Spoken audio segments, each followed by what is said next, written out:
lettera dalla Serenissima Venezia durante il periodo di Carnevale. So this is Carnival in Venice, and I'm starting in a very quiet place because I want to walk around in this rather beautiful light and just not give you so much a tour, even though I'm a licensed tour guide. My jam is Tuscany, not Venice, but we will walk around. Ciao, cousin Joseph. We'll walk around and see what Venice looks like today during Carnevale with COVID restrictions finally lifted. So, I just see some people going by in costume. So without further ado, I shall turn the camera around, and that way I can bring my arm in a bit. And let's go see what's happening in La Serenissima. Grazie a tutti. I'll turn this around if I go like this. Perfetto, now I can hold it a bit more easily. And here we are in Venice. And of course we have our friends, the seagulls here, but can you see how beautiful the light is and how it was actually meant to be raining this evening, but we have this beautiful light at 5 o'clock along the Grand Canal. And some of you might recognize where we are right now. We are just next to the fish market, which of course is empty now at 5 o'clock, but fish were on sale earlier. Ciao Linda, and ciao to Patrizia. Fantastic. Thank you so much for joining me. And again, apologies for the camera being vertical. I'm not really sure what's gone on there. So everything looks a little bit crooked. But you know what? Venice is a bit crooked anyway because, oops, see if I go like, I guess I just have to do this. I do apologize.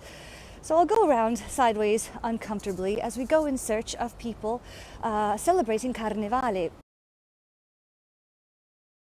So you might recognize this area if you've been here before. We're right near to the fish market, as I say, and we're going to head along to, don't move the phone, it's good. I'm trying not to, but my gimbal is really not happy with me, but I must use the gimbal or else, oh God, look at this. Hi, ciao, Fran, yes. What is happening? Why won't Facebook allow you to do horizontal anymore? Ah, well. So we're going through, and I'd like to show you a few things around Venice. Again, I'm a local guide, but not of the Venetian area. But we all know something about Venice, I think. La Serenissima, this, oh my gosh, why are you being silly? All right, I'll stop apologizing now. As we go through and we see what we always see in Venice, which is masks for sale, but now in Carnevale, they mean something even more. Now, I don't want to disparage these people selling the masks here, but this is not, of course, the artisanal masks. The masks of Venice used to be made in clay and leather and paper mache, and the wonderful artists who make these masks, the tradition goes back hundreds of years, we might even say thousands, because masks have existed almost as long as humankind has. There's something about being able to hide our face that allows us a certain freedom. And Carnevale, as you might know, Mardi Gras, for our friend Leslie down in New Orleans, Mardi Gras, Fat Tuesday, Martedì Grasso, is this Tuesday. And of course, then we usher in the period of Lent. So Carnevale is the time to say vale, or goodbye, to carne, to meat, as we are about to enter the Lenten period before Easter. And so of course we need to cut back on our meat and wine, or not. I know there are some people who have the strength to give certain things up for Lent, but I am not one of them. Now earlier today I see the Vaporetti are back because I just see Steve, Mark Zuckerberg revenge, oh dear. The Vaporetti are back. There was a nationwide public transportation strike today because gas prices are set to go up 56% today. I hope you heard that right, 56%. But luckily it's getting warmer now, so our heating bills might be a little less. You see that it's just past 5 o'clock here in Venice, but it's always spritz o'clock. The spritz was invented here in Venice. It's a German drink that found fame in the aperitivo culture of the north. Aperol, however, was invented in Padova, about a 20-minute train ride away from here, in the year 1919. Of course, the Aperol spritz with that wonderful Prosecco, some ice cubes, and a wedge of orange makes for a delightful aperitivo. And here in Venice, you might have participated, if you've been here, in the Cicchetti tradition, where you have your spritz, or maybe a Prosecco or a white wine, And you have perhaps some salted cod or some creamed cod, baccalà mantecato. Cicchetti, which is kind of, I think if Fran is still on, like a tapas, little treats, mostly fish, but not on Mondays, because Monday is not a good fish day here in La Serenissima. Tourism is starting to return, as you can see. There is a couple there with their gondolier riding on these absolutely beautiful handmade boats. And actually, let's just take the opportunity, why not? You see, you might recognize that iron there with the 6 districts or sections of town called Sestrieri here, Giudecca, the island there, and this represents the Doge's cap, the ancient leader of La Serenissima. Oh, when you next come to Venice, you must make a reservation online to go up here and get a marvelous view of the Grand Canal. It's free, but you must reserve, and I couldn't get a reservation for this weekend, the last weekend before Martedì Grasso. But this is the Fondaco of dei Tedeschi, so this was a warehouse, because remember, along the Grand Canal, Venice is not just one island, but a series of over 100 islands. And so just as in a city you would have the facade of your palace on the main street, in Venice you would have the facade of your palace on the Grand Canal. And here you see that this was the warehouse, the German warehouse, and this is where they would receive their goods and store them and then eventually sell things, because what is Venice if not a mercantile city? What is that rooftop called? So you want to go to Fondaco, Fondaco, Fondaco dei, D-E-I, Tedeschi, T-E-D-E-S-C-H-I, Fondaco dei Tedeschi. It's free, but always very, very full. And you can see it's very easy to find because it's right next to the Rialto Bridge. So we're going to cross over the Rialto now. It's recently been cleaned and it's absolutely glorious. By the way, this building, the sponsorship of the restoration was done, you're welcome, was done by Benetton, well known for its clothing line and wonderful advertising campaigns. But Benetton also owns most of the Italian streets or roads, autostrade in Italy. You see that much of Venice is leaning. This is not the camera now that my gimbal has calmed down. But you see how a lot of Venice is leaning because all of these islands, well, some of them are natural islands and some of them were reinforced and some of them were totally man-made. And there are over 10 million petrified tree trunks beneath our feet. And this area of Rialto is the lowest part of the city of Venice. I just have to show you something I saw on my way over here. Look at these glass birds. Aren't they sweet? I love those.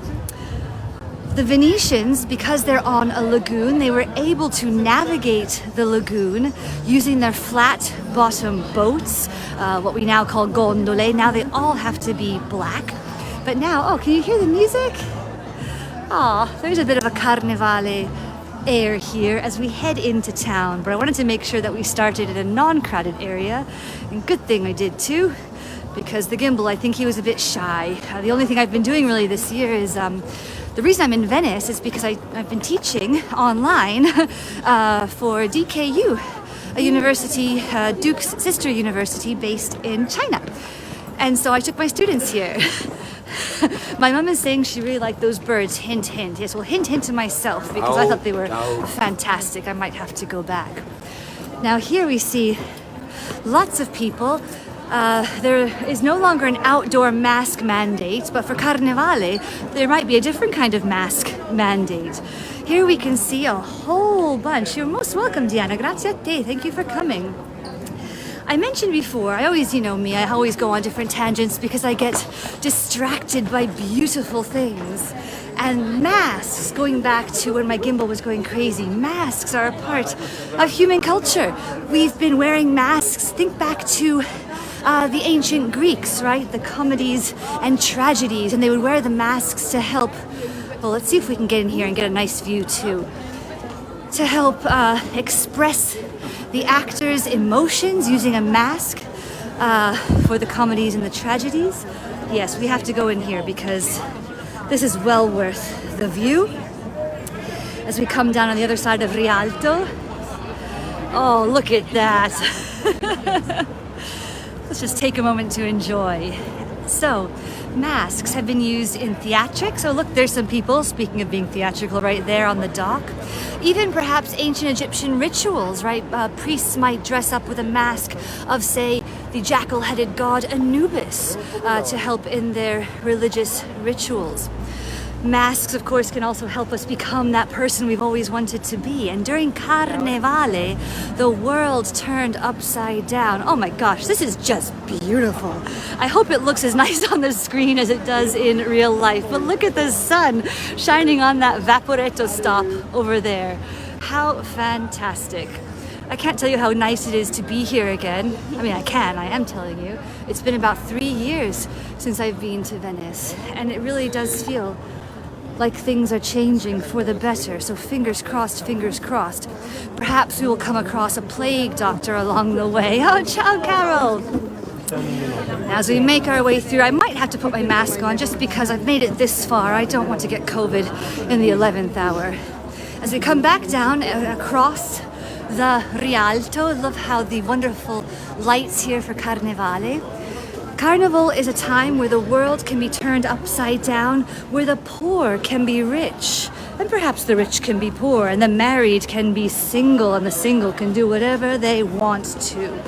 Wearing a mask, hiding your identity allows you a kind of freedom that perhaps you might not have ever had. Now, Carnevale is not a new thing in Venice. It's been going on for hundreds of years. But as Venice began its long and slow but ultimate decline after 1492, anyone want to hazard a guess as to why that may have been? 1492, Columbus sailed the ocean blue. We won't get into the problematic aspects of the figure of Columbus, but we can say that the discovery, quote unquote, of America and the opening of all of these trade routes to the New World changed the course of Europe forever. I do think these are lovely. I mean, what's not to like about a striped shirt? Let's make our way this way instead. So, Venice was one of the great maritime republics. You might know that in Italy we have Venice on the Adriatic, and we're on the lagoon right now, and then there was Genova at the top of the Mediterranean Sea, and Pisa down below, and further down below that, of course, we had Amalfi and Naples. So Venice really lost its position as being the gateway between East and West, because now we want West and New World. Oh, I wouldn't mind having an aperitivo served by that gentleman. Now, some of you might recognize this. This is the entrance, by the way, to the Fondaco dei Tedeschi, and it's an absolutely fantastic place to use the bathroom for free, because the public toilets are down there, and they cost €1. But you need this, you have the there, and it's a beautiful department store with clothes that I can ill afford, but free public toilets always good in Italy, and on the top then you can get that wonderful view of the Grand Canal. Going back to our discussion on masks, this guy is Carlo Goldoni, and I am no expert in any sort of literature whatsoever, maybe Terry Pratchett, but Carlo Goldoni was a master of the Commedia dell'arte, and you can maybe just about see all around this statue of him there are masks, and there are certain masks that every Italian has grown up with. They represent various characters from the Commedia dell'arte. For example, there's always going to be the nobility, and then the noble people have their servants. Some servants are poor and stupid, but some, like Arlecchino, the Harlequin, because they witness the day-to-day activities and silly things that the various noble people do, they are quite shrewd, astute, and funny. Trying to see if I can see Harlequino there. Ah, there we go, he's right there. Look at this puppet here. This is the Harlequin. And he's always dressed in all different colors because it's said that he took all the different fabrics and, made rags to a wonderful costume. You often see him in the diamond pattern as well. There's also the character of the dottore. There's the character of the beautiful lady who often doesn't wear a mask because we want to see her lovely face. Now we're walking down kind of one of the main roads here, And remember that Venice over the centuries has changed, and what was once the main way to get around by boat, now of course we tend to use our feet even more. I crossed over just one of the bridges that crosses the Grand Canal. There are 4 that cover the Grand Canal, and the Rialto Bridge was made in the 16th century. Not the first bridge to be there, but I always find this funny, even though it's tragic, but the idea that Venice was constantly burning, even though it's a city full of water. But these structures, all these buildings that you're looking at, they have wooden interiors. And why would we use wood? We are on, as I said, about 10 million or even more petrified wooden pilings that supports the weight of all of these islands and buildings. But wood is a good material to build with because it can give a little bit and sway. And so all of those beautiful facades that you saw on the Grand Canal, they're not weight-bearing, which is why they can be pierced through with windows. Now, I know for a fact that some of you watching, if you're still on, have been here. There are, gosh, I can't remember the amount of churches here, but so many churches in Venice and a lot of deconsecrated churches. And so this one has concerts, Vivaldi's Four Seasons, or a Baroque and opera night. It's the ex-church of San Teodoro. And San Teodoro was one of the original patron saints of Venice. But of course, we're going to go and see the patron saint of Venice. We won't go inside, but we will see his basilica. And that, of course, is San Marco. Oh, thank you, grazie. Oh, oh look. It's just so wonderful to see people in masks by choice. We've been wearing masks not by choice for, what, well over 2 years into this pandemic, well, 2 years into the pandemic. But now we can take our time and enjoy some of these masks. And the art in masks I mentioned has been made with, masks were made of clay, perhaps even of finely hammered gold, perhaps of paper mache, or even leather molded to the face. And I actually happened to meet someone. Next time you're in Florence, you must go to the workshop of Agostino De Si. And Agostino De Si is Sardinian, and he learned the art of mask making. He came to Venice, lived here for many years. Many of his designs are still used today. We won't get into the artistic copyright there, but a master mask maker who specializes in paper mache, papier mache, using at least 4 layers of this papier-mâché to make beautiful masks, and he often uses his daughter or his friends as a model. Oh, it's gotten a bit quiet again, hasn't it?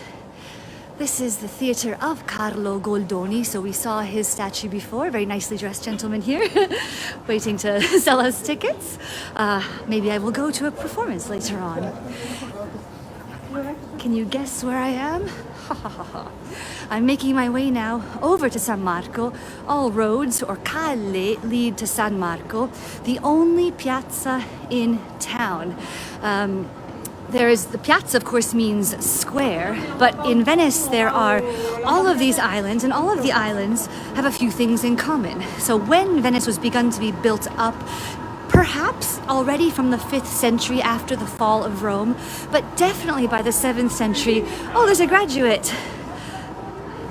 This young lady has just graduated from university, probably the University Ca' Foscari, which is not one of the most historic, as in old universities. It's only like 19th century, but a very prestigious university with a good economics department. Oh, look, food. So many good treats here. The typical treat for Carnevale is the frittelle. And frittelle are fried rice balls, and they are delicious. Now, we are in Campo San Luca. Campo, for those of you who've been to Siena with me, either in person or virtually, might remember that Campo means field. So it says Campo San Luca right up there. And I don't see a field. I see a lot of Carnevale confetti.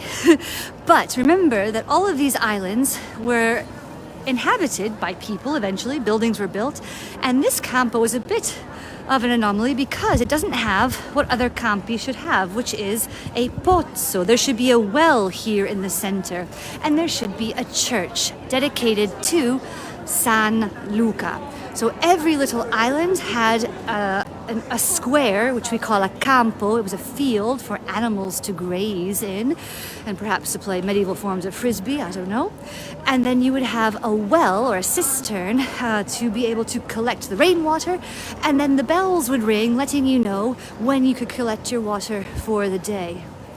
Isn't it funny how all of a sudden the roads just kind of clear out? We're still along the main drag, and we're going to make our way to San Marco, where I hope that we'll see some more people dressed up, because apparently, I just learned this morning, taking my students there, all you have to do is sign up and you can participate in a contest to have the best costume and the best mask, and you present yourself at a certain time on the stage and then you're judged, and if you win, if you're judged to have the best costume, you get an all expenses paid trip to Venice next year. Now, that's what I wanted to look at there. You see this guy here? You see this guy here? That is the line that they use, but let's see. I want to show you this little guy here. Can you see this white mask with the big white beak? That is the plague doctor. And the plague doctor, again, I'm surprised I haven't seen more walking around, but perhaps because we're all so sick and tired of plague. Oh good, a sale. I can afford those shoes now. I saw the contest when I went in 2012. Oh, Anna, ciao Anna, fantastic. Did you participate? Some of you may have stayed at the Serenissima Hotel. Grazie, thank you. Anna, did you participate in the contest? You have to do it. I was thinking maybe next year I'll get together and I'll have my friend Agostino Dessi, the master mask maker who is based in Florence, and maybe I'll make an amazing mask and win the contest. Haha. So, now we're walking through towards San Marco always, of course. Oh, no, I was a poor student. Oh, Anna, next time you'll be a poor teacher. But rich in your soul. The plague doctor, yes, that's where I was. That long white beak.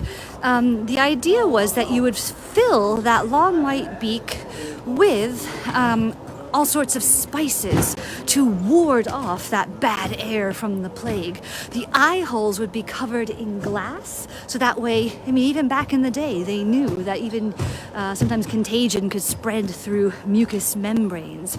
And of course, you wouldn't just wear the mask, you would wear an entire headdress that would try and eliminate any air from entering into your mask, into your face, and those spices would ward off the plague. Did it work? I don't know. Plague has been a part of human history for as long as anyone can remember, and there are certain times when plague strikes worse than others. We, of course, are in our own plague now. Oh, all of a sudden, it just got quiet.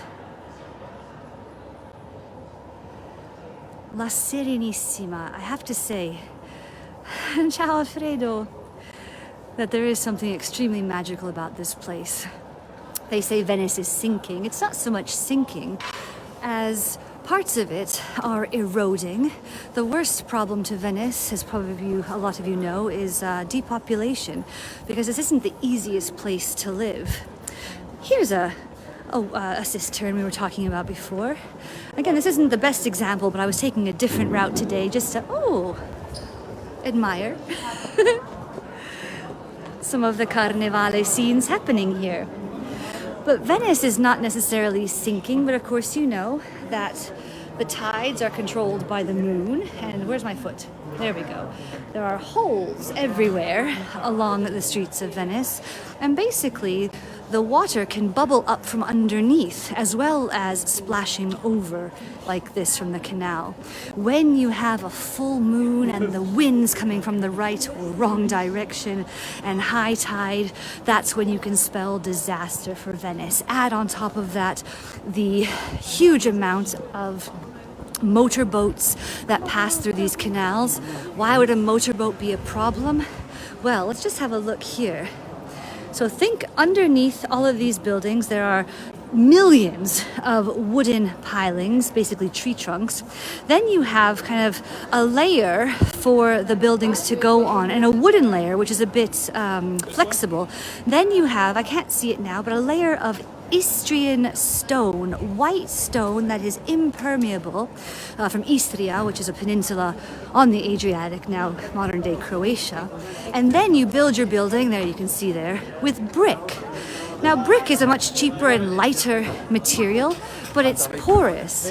And the problem with the rising tides in the world is that when the water rises above that impenetrable Istrian stone level and it goes into the bricks, what happens? This water, of course, is salty.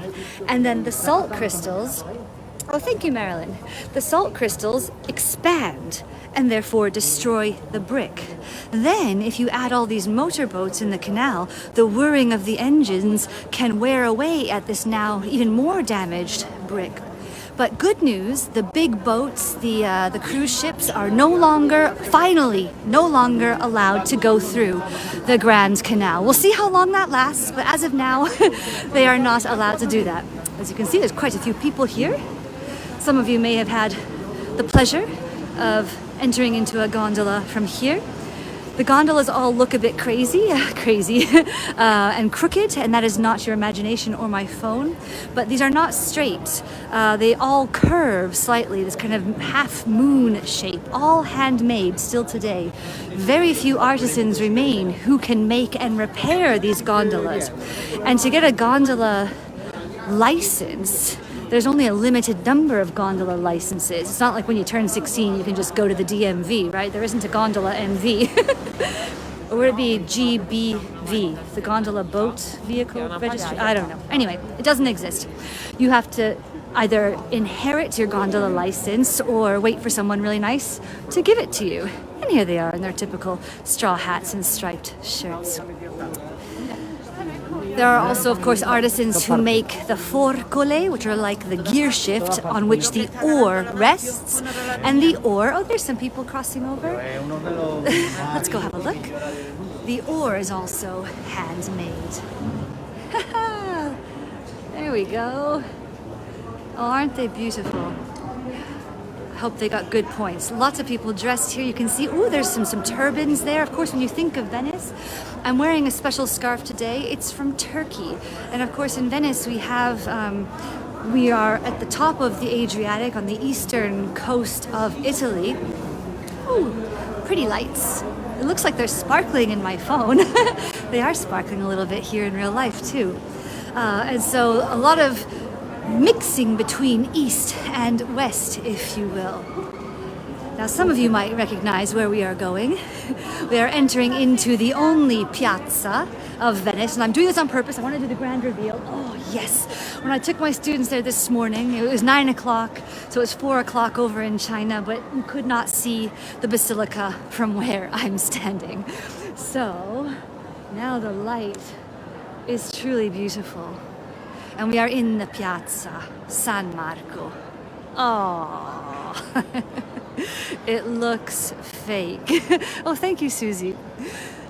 This is the bell tower, the campanile, and you can bet that the Venetians have a proper case of campanilismo. Not only do they have this bell tower, they have the bell towers of all of their little islands, over 120 islands that make up what once was the glorious Republic of Venice. Grazie, cugino mio, my cousin. Let's have a look at the stage here. This is where our friend Anna, who's watching, maybe saw some of the people competing. There is the Lion of St. Mark.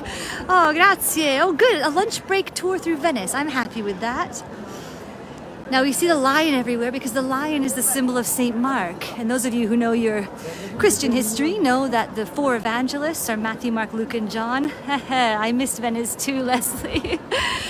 And the symbols of the evangelists are winged animals. Of course, the eagle has wings, but that is the symbol of Saint John the Evangelist. Then you have the winged ox, which is Luke, the winged man, or the angel, which is Matthew, and then the winged lion, which is Mark. Now, Mark, of course, was also an apostle, so he died in the 1st century after Christ, around 74, I think, of the Common Era.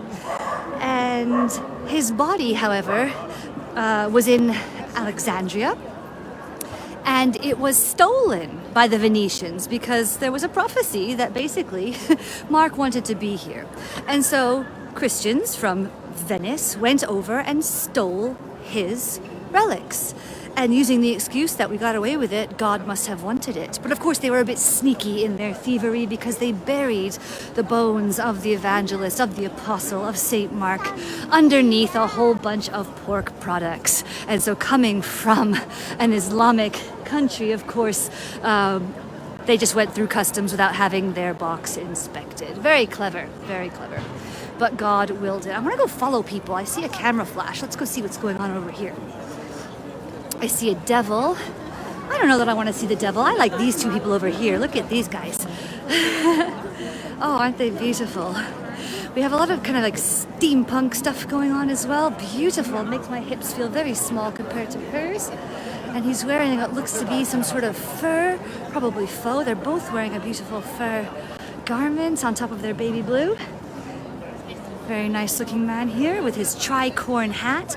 Now you might notice a lot of these costumes kind of look 17th, 18th century, and that's because that's when Venice really started its decline.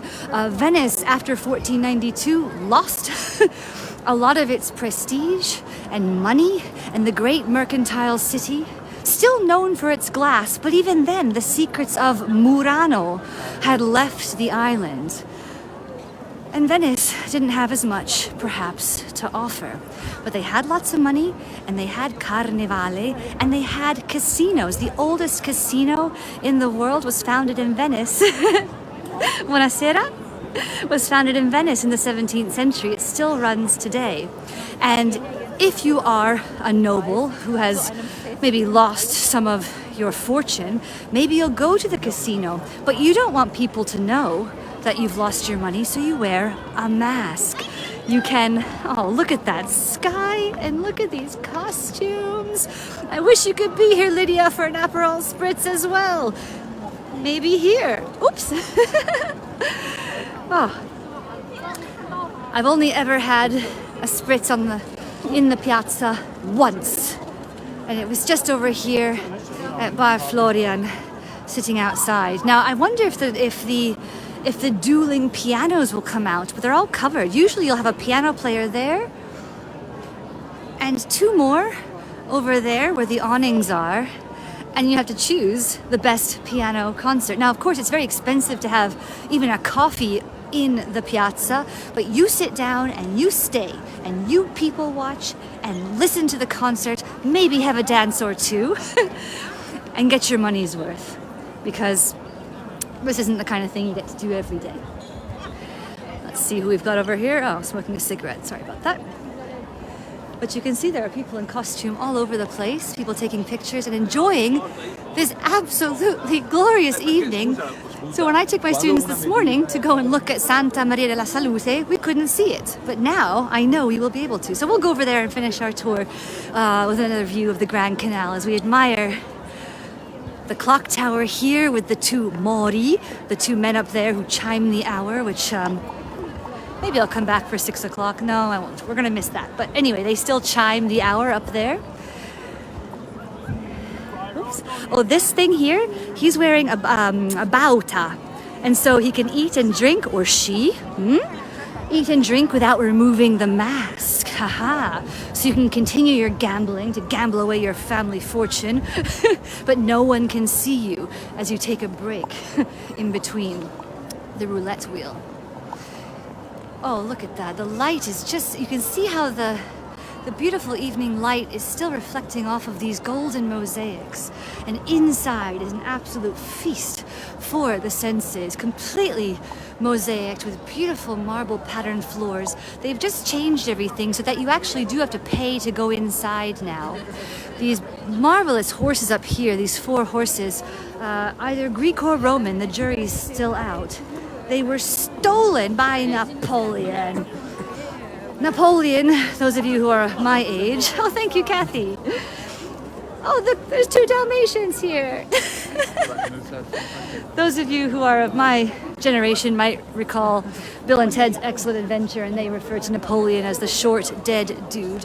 But the short, dead dude had a lot of issues. I mean, it's short men who cause problems. I don't want to talk about all the horrors that are happening right now in the world. Let's just concentrate on the beauty of Venice and forget about everything, because that is what Carnevale is for. We're here to celebrate life and the pleasures of the flesh before we give it all up for Lent and contemplate the sacrifice that Christ made on the cross. The point was, I've forgotten. I was thinking about war and got sad. But as we go through, let's see if we can see some other... Oh, look at that. Let's see if we can find some other people in costume to admire. Oh, there is kind of a half-plague doctor with these wonderful kind of powdered wigs, again going back to 18th century. Buonasera. And oh yes, Napoleon, the short dead dude. Oh, San Giorgio is back. Couldn't see this morning. It was totally fogged over. Napoleon in 1797 made his way... Oh, the horses that were stolen. Thank you, Patrizia. The horses that were stolen from up there. Napoleon came through in 1797. He actually gave us the form of the piazza today, which now I've left the piazza. Napoleon caused a lot of damage throughout the peninsula. He's like, that's mine, that's mine. I'm also the Emperor of Italy, by the way. Okay, that's mine, that's mine. Sister Elisa, you like Luca? Okay, that's yours. You're now its princess. And he took a lot of artworks back to France, but some of them eventually did make their way back to Italy, and those 4 horses are 4 examples of that. 1797, the Republic of Venice is really no more, and then of course we have the Unification of Italy in 1861, and Venice eventually joins and becomes a part of the country, the Kingdom of Italy. Of course, Venice used to be ruled by a person who would live here, and his name was Il Doge. Il Doge, you can just about see him here, kneeling in front of the lion, the winged lion, which represents San Marco, and this absolutely glorious fortress-like, lace fortress-like, thank you very much. Beautiful palace for the Doge, the leader who was elected in this position that lasted for life. Inside the Doge's palace, there is a wonderful room with the largest wooden ceiling, because of course the Venetians knew how to make large wooden ceilings, because they knew how to make large wooden boats, and they, in the span of a day, could make an entire galleon. You think the assembly line started with Henry Ford? You're wrong. It started here in Venice, the great maritime republic. Ooh, look, there's loads of people over here now. Oh, what's he wearing?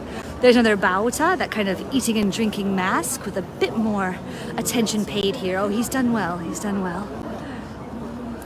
Okay, let's walk through. Let's see who else we can find. As we walk underneath, again, another winged lion here. Ooh, this is interesting. How beautiful, lovely colors.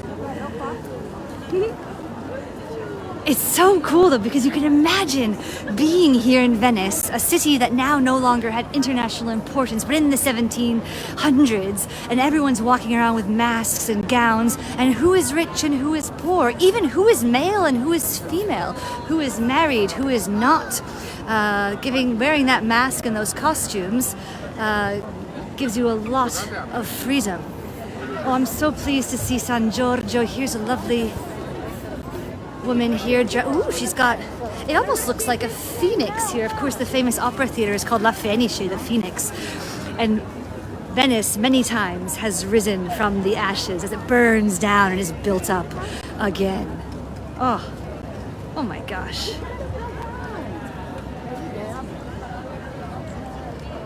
Let's go see who else we have here. A lady with some animals. Well, this is really fun. I don't want to tread on anyone's dresses here. Let's see who we have over here. I don't remember where my thread of history was. Let's just forget history now and enjoy the present. Look at this wonderful kind of falcon-headed man with San Giorgio Maggiore in the background. Oh, fantastic. And he's living for himself, as he should be. Who have we got here? Oh, these colors are absolutely amazing. Oh. Oops, so there goes my gimbal. It was doing so well until now. As we go around and see. Oh. It looks like he's dressed as the autumn season, it looks like. And she's got these beautiful, I think the colors are going through, I hope so. I was a bit worried about the connection today. Fantastic, very 18th century here. Oh my gosh.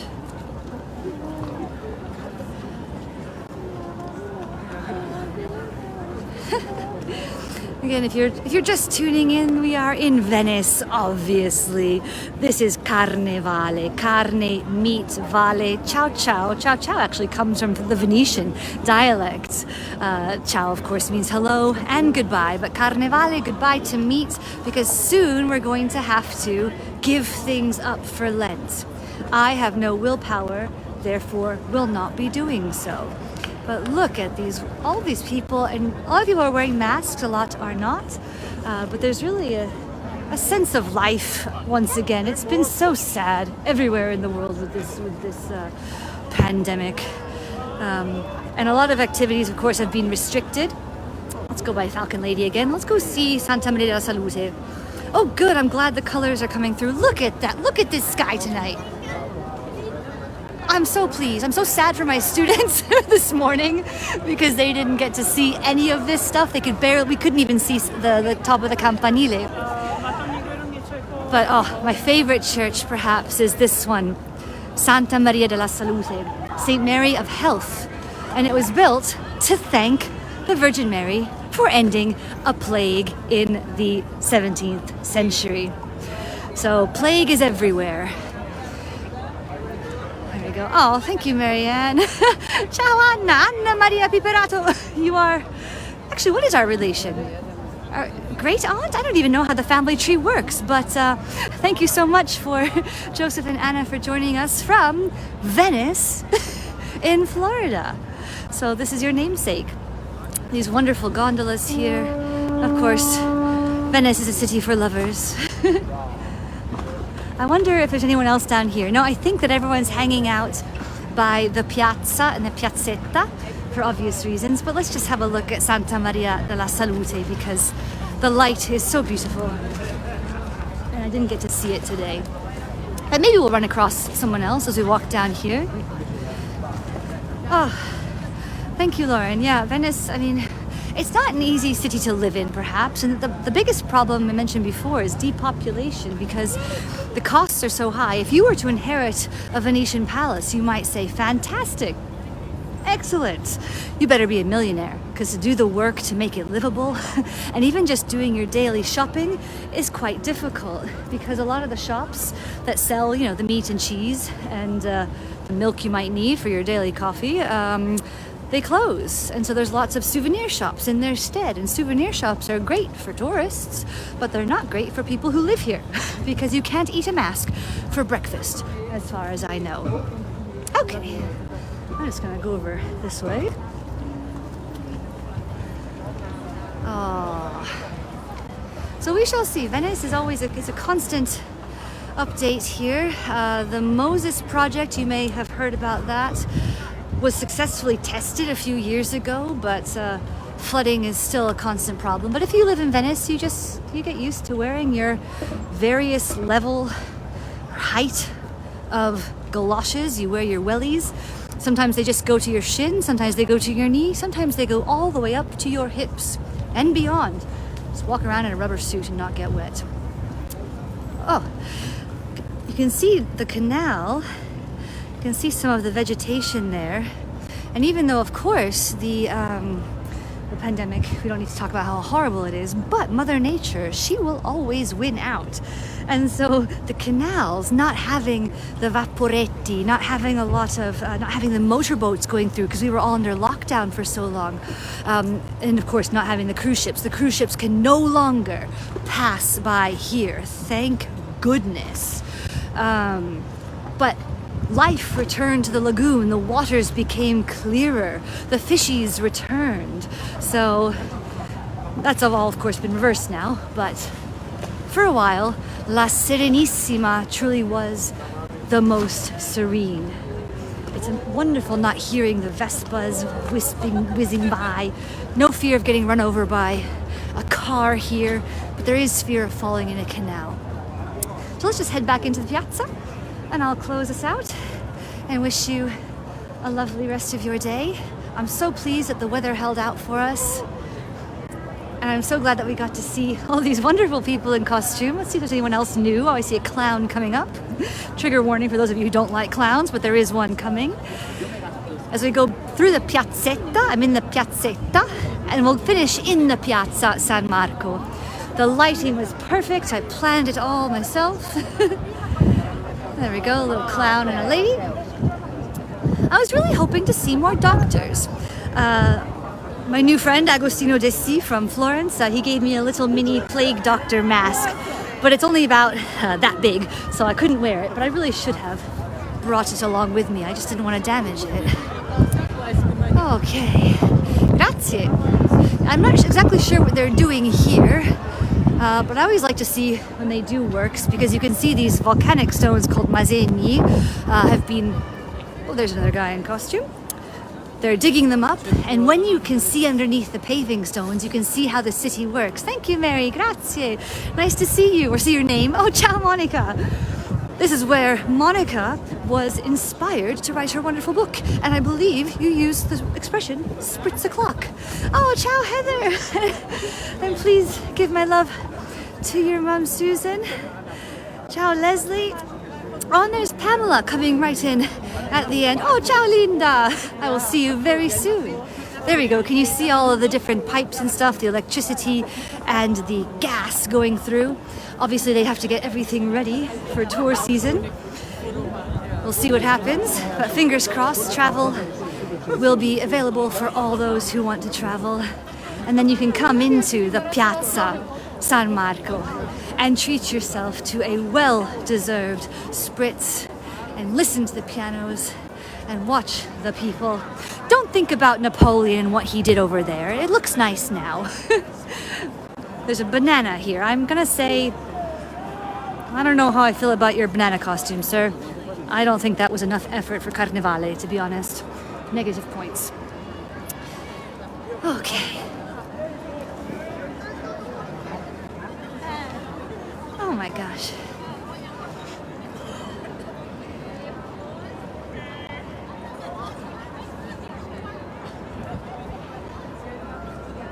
That's all. I think that's all I have for you.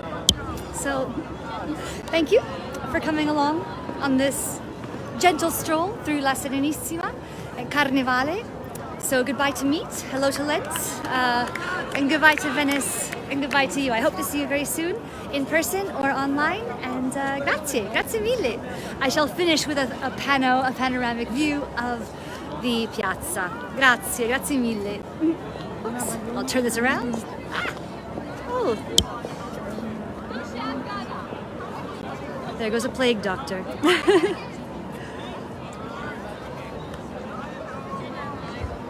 Oh, ciao Scott, grazie Susie, grazie Pamela, grazie Alfredo. Oh, ciao Kathy. Spero che Leonardo sia lì con te, così impara. Grazie Carol e Susan. Oh, grazie a tutti. Ma che bella serata. I should have worn that tonight. Che bellezza.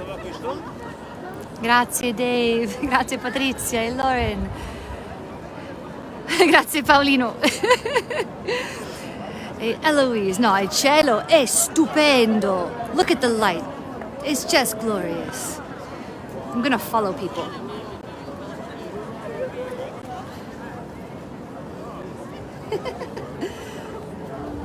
Like trying to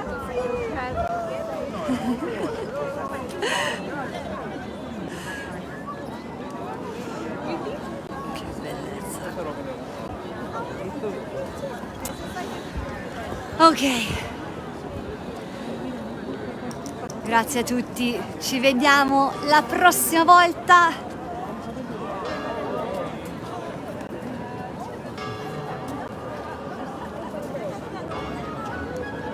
Ciao ciao!